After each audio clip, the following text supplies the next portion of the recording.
শুক্রবার টস হেরে আগে ব্যাট করতে নেমে শুরুটা ভালো ছিল না বাংলাদেশের। 10 ওভারে মাত্র 44 রান তুলতেই হারায় 3 উইকেট। তবে এক প্রান্ত আগলে রেখে দলকে টেনে তোলেন অধিনায়ক ফাহিমা খাতুন। 32 বলে 5টি চারে খেলেন 40 রানের দায়িত্বশীল অপরাজিত ইনিংস। এছাড়া শারমিন সুলতানা করেন 15, শামিমা সুলতানা 13 এবং ইসমা তানজিম যোগ করেন 12 রান। 20 ওভারে 8 উইকেট হারিয়ে বাংলাদেশের সংগ্রহ দাঁড়ায় 110 রান। জবাবে 111 রানের লক্ষ্য তাড়া করতে নেমে শুরু থেকে চাপে পড়ে পাকিস্তান দল। 8 রানে প্রথম উইকেট হারানোর পর নিয়মিত বিরতিতে উইকেট হারাতে থাকে তারা। দলীয় 30 রানেই সাজঘরে ফেরেন অর্ধেক ব্যাটার। শেষ পর্যন্ত 16.4 ওভারে মাত্র 56 রানে অল আউট হয় পাকিস্তান। বল হাতে দুর্দান্ত ছিলেন সানজিদা আক্তার মেঘলা। মাত্র 6 রানে শিকার করেন 3 উইকেট। ফাহিমা খাতুন নেন 2 উইকেট। এছাড়া একটি করে উইকেট শিকার করেন ফারিহা তৃষ্ণা, ফাতেমা জাহান ও ফারজানা ইয়াসমিন।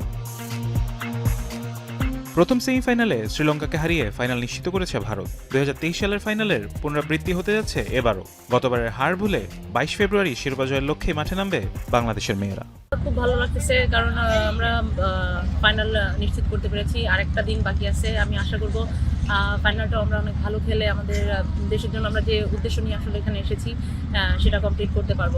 ফারহান ইহসান, এখন।